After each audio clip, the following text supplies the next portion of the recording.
Assalamualaikum warahmatullahi wabarakatuh. Salam sejahtera bagi kita semua. Shalom, Om Swastiastu, Namo Buddhaya, salam kebajikan. Nah guys, seperti yang kita tahu di tanggal 22 nanti kita akan menyaksikan sama-sama hasil putusan dari Hakim MK mengenai sengketa Pilpres tahun 2024 ini.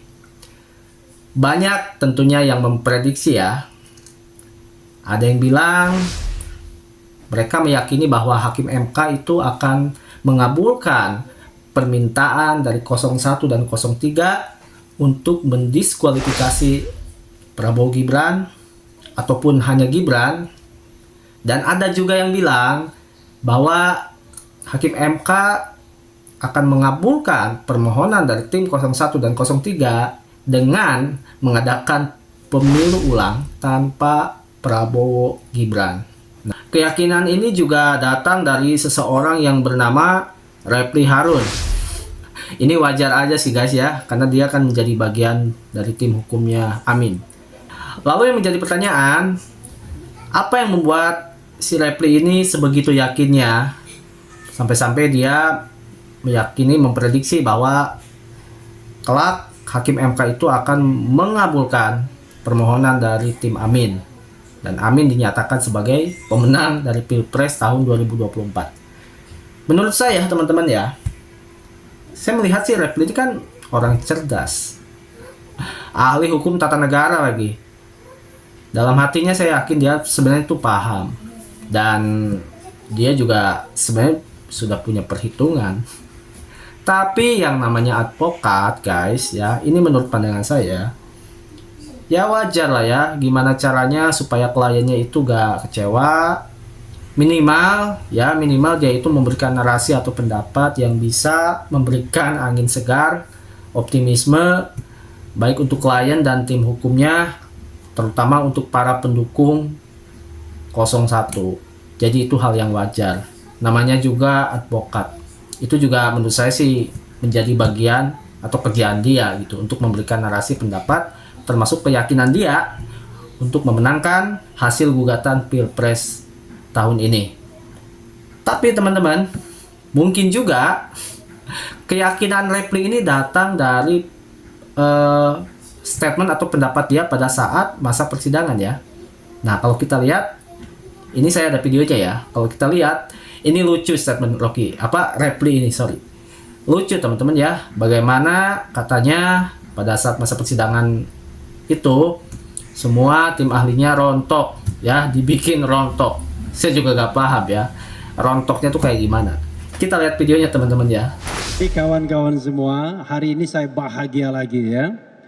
Disodorkan oleh paslon 02, 6 ahli rontok semua. Terutama ahli 1, ahli 2, ahli 3, ahli 4. Dan ahli 5 juga sebenarnya. Karena semua ahli ini mendalilkan bahwa MK itu hanya hitung-hitungan. Apa yang bisa teman-teman lihat? Itu udah tertolak. Tertolak oleh pernyataan Hakim MK sendiri di persidangan. Ya. Prof. Saldi mengatakan, coba lihat itu. Itu kualitatif atau kuantitatif? Kualitatif. Selesai sudah.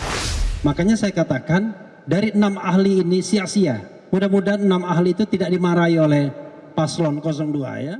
Ya, itulah kurang lebih pendapat dari Refli Harun. Bagaimana dia sangat yakin akan keputusan MK nanti, dan dia juga berpendapat bahwa semua ahli 02 itu sia-sia katanya. Padahal kalau kita lihat selama masa persidangan teman-teman ya, ahli dan saksi dari timnya mereka juga menurut saya juga ngaco. Dan perlu diketahui lagi Pak, beberapa oknum kepala desa di Kecamatan Kedungdung dan Robatal itu didatangi oleh seorang oknum polisi. Di situ bilang bahwa kalau pingin aman 02 harus menang. Siapa yang ngomong begitu? Oknum polisi Pak. Namanya tahu Bapak? Tidak bisa saya menyebutkan Pak, mohon maaf. Saya khawatir jiwa saya akan terancam. Jangankan menyebut nama orang yang memberitahu saya. Saya sendiri ke sini ini Pak, karena demi kebenaran bertekad untuk hadir di persaksian persidangan yang mulia ini. Baik, tapi keutuhan keterangan Bapak menjadi agak tidak bulat kalau Ya, jujur gue gak paham ya teman-teman ya. Ilmu cocok logi seperti apa yang bisa menerima kesaksian seperti itu. Jadi Bapak ini memberikan kesaksian yang menurut saya sih nanggung ya, setengah-setengah lah. Bahkan ini sangat berbahaya. Bagi saya sih ini justru kesaksian yang ngaco, yang paling ngaco. Dia memberikan informasi dugaan adanya intervensi dari oknum kepolisian terhadap kepala desa tadi ya kalau nggak salah. Nah itu udah bagus tuh, dia nyebutin daerahnya mana. Tapi memang di akhir satu hal yang paling penting adalah dia tidak menyebutkan nama oknum polisi tersebut. Lalu gimana bisa ya cara membuktikannya? Hakim aja tadi kan bingung. Dan dia memberikan alasan kenapa tidak memberikan informasi nama oknum polisi tersebut, dengan alasan dia merasa jika memberikan nama oknum polisi tersebut maka keselamatannya akan terancam. Kan ini ngaco ya. Lalu ngapain sih dia datang ke persidangan kalau misalkan memberikan informasi yang setengah-setengah seperti itu? Percuma. Nah itu menurut saya buat Repli perlu dievaluasi tuh saksi Anda ya. Jadi Anda jangan pernah menilai ya. Jangan sok-sokan menilai saksi-saksi atau ahli orang lain sedangkan saksi Anda aja kayak gitu.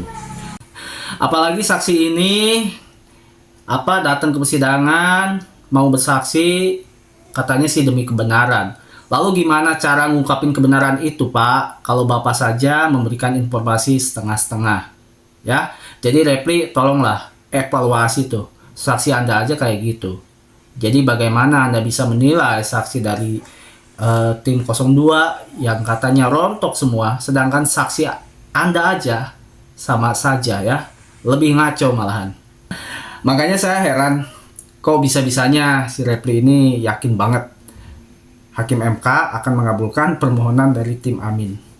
Lagian juga kemarin kenapa sih 10 saksi itu gak dihadirkan? Toh kalaupun memang merasa terancam, ya kan negara memberikan fasilitas sebuah lembaga untuk melindungi saksi. Tapi kalaupun memang gak mau hadir ya udahlah ya. Lagian juga buat apa sih pakai diumumin segala kalau 10 saksinya batal dengan alasan diancam. Itu juga gak akan berpengaruh ya. Dengan narasi-narasi kalian itu menurut saya sih udah basi. Pada intinya hukum acara lah yang akan menjadi acuan, terutama saksi-saksi dan ahli yang dihadirkan apakah berkualitas atau tidak ya. Jadi mau 100 ataupun 1000 saksi kalian batal hadir dengan alasan diancam pun itu gak akan berpengaruh. Itu hanyalah narasi-narasi kosong. Lalu bagaimana dengan tim ahli 03? Kalau menurut saya sih agak mending ya. Masih mending lah. Kalau kita melihat saksi dari 03 itu masih mending. Dia memberikan kesaksian yang menurut saya sih kesaksian ya masih bisa diperhitungkan oleh Hakim MK, sekalipun terkadang ada saksi-saksi lainnya yang ya masih ngaco juga. Tapi masih mending lah ya kalau saya bandingkan dengan timnya 01. Nah, ini kita lihat video kesaksian dari tim 03 yang ini agak lucu ya teman-teman ya. Tapi masih mending lah dibanding dengan saksi 01 yang tadi. Kita lihat sama-sama. Itu waktu kejadiannya itu kan malam hari Selasa malam Rabu, tanggal 6 malam tanggal 7. Pas tanggal 7-nya saya langsung laporkan ke Panwas. ini sebentar. Ini kegiatannya seperti apa sih, Pak? Forumnya kegiatannya itu mohon maaf ya saya praktekkan ya, sebentar ya, saya berdiri ya. Kan orang itu berbaris semua, berbaris di lapangan ini. Di depan rumah, di ketua RT, Pak Camatnya di depan, yang di sininya kepala desa, yang di sininya tokoh masyarakat yang ke satunya. Itu yang mimpin yelnya itu orang sekretariat PPS. Kami relawan Iing siap untuk memenangkan Prabowo Gibran 1 putaran. Siap, katanya semua kan begitu. Camat HP-nya di sini. dipegang. Gitu. Dan setelah itu, Ini 18 orang ya? setelah itu gitu Pak, Pak Mehmet. besoknya kan saya lapor ke Panwas. Saya lapor ke Panwas tanggal 7 jam 9 pagi. Melaporkan. Laporkan, ditangani. Ada Bapak buktinya, nggak- bukti saya laporannya, saya Pak- udah berikan ke tim hukum saya. Bukan, Pak Mehmet nggak dokumentasikan? Lewat Iya. HP, lewat... Iya, waktu saya lapor, saya foto itunya, dokumenkan gitu. Setiap Apa? itu saya ada. Foto Termasuk itunya itu itu apa? videonya ada, sudah saya serahkan ke tim hukum saya. Gitu. Wah, tim hukumnya. Sudah jadi bagian dari alat bukti, Pak Udah Pak. Mulia? Jadi saya nggak ngarang-ngarang Pak, karena kan udah disumpah dari pagi. Iya. Saya orang Islam lagi puasa Pak. Jangan Iya. banyak pertanyaan yang berbulat-bulat nanti yang lain. Saya sejelasnya itu. Loh, Bapak di sini untuk ditanya. Karena saya nggak ngerti yang lain-lain selain daripada yang ada yang saya alami, yang saya lihat. Iya. Saya nggak bisa ngarang, nggak bisa ngurangi, nggak bisa menambahi. Seperti Sudah, itu. Sudah, cukup. Kalau begitu. Oke guys, kita lihat saja nanti keputusan MK seperti apa. Tapi saya secara pribadi menilai dan meyakini bahwa kayaknya berat banget ya kalau untuk ngabulin permohonan dari 01 dan 03. Mulai dari diskualifikasi ataupun minta pemilu diulang. Karena itu tentu ya hakim MK pun akan melihat, memperhitungkan dampak apa yang terjadi jika misalkan paslon 02 didiskualifikasi ataupun misalkan pemilu diulang, yang tentunya itu membutuhkan biaya lagi ya dengan jumlah yang tidak sedikit. Jadi kira-kira menurut kalian gimana? Apa kalian juga yakin bahwa permohonan 01 ataupun 03 itu memang nggak akan dikabulkan oleh hakim MK? Dan tentu ini juga harapan kita semua ya, karena memang pada prinsipnya pemerintahan ini harus tetap berjalan ya, terlepas dari itu ada konflik ataupun ada perselisihan hasil pemilu ya. Bagi saya sih yang paling penting adalah roda pemerintahan itu harus tetap berjalan. Dan kita bayangin aja teman-teman ya, saya juga agak bisa kebayang gitu seandainya pemilu diulang itu skemanya seperti apa. Dan itu belum pernah ya dalam sejarah bangsa ini pilpres ada tuntutan ya yang dikabulkan untuk meminta pemilu diulang, karena memang itu akan rumit nanti skemanya. Ditambah lagi Oktober nanti tentu ini harus ada pergantian presiden, ada pergantian pemerintahan, dan itu juga hal yang sangat penting. Jadi sekali lagi ya Pak Repli, ya gak apa-apa sih ya kalau Anda optimis, Anda yakin, itu hak Anda. Tapi perlu diingat ya Pak Repli bahwa mayoritas rakyat ini sudah terbukti, dan bahkan ahli dan saksi Anda saja menurut saya tidak bisa memberikan argumen yang kuat untuk membantah ya dugaan kecurangan yang terjadi di pemilu tahun ini.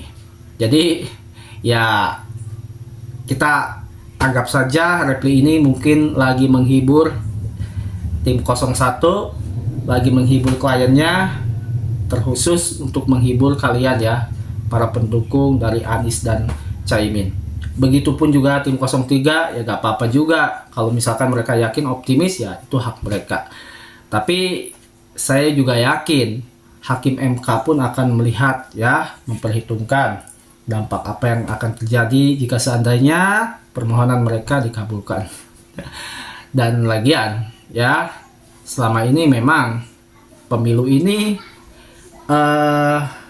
kalau kita ingat ya, dari beberapa tuntutan di pemilu sebelumnya juga pada akhirnya tidak ada satupun tuntutan mereka yang dikabulkan ya, terkecuali pilkada. Kalau pilkada memang beda lagi ceritanya.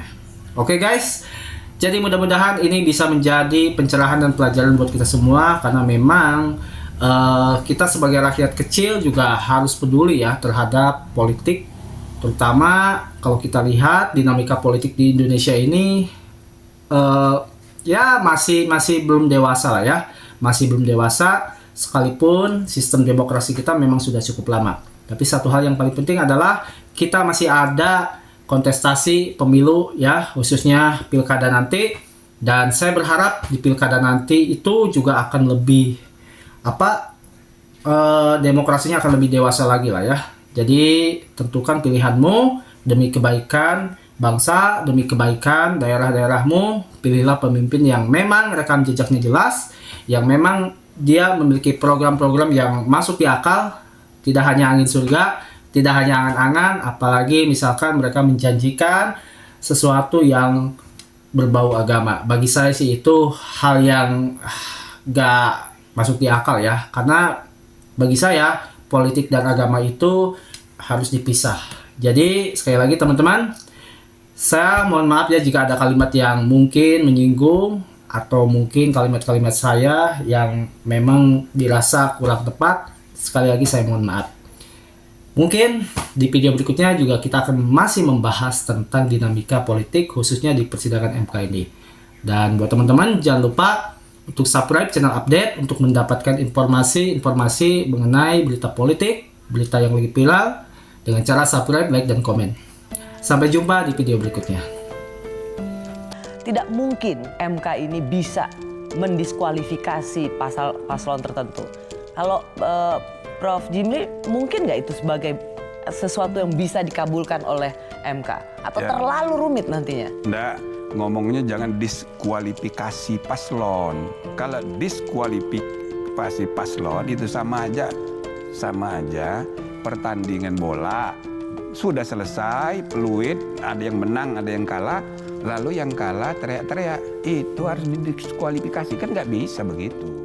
Jadi isunya, objek perkara yang dituntut bukan itu harusnya, tetapi siapa yang berhak duduk dan siapa yang tidak.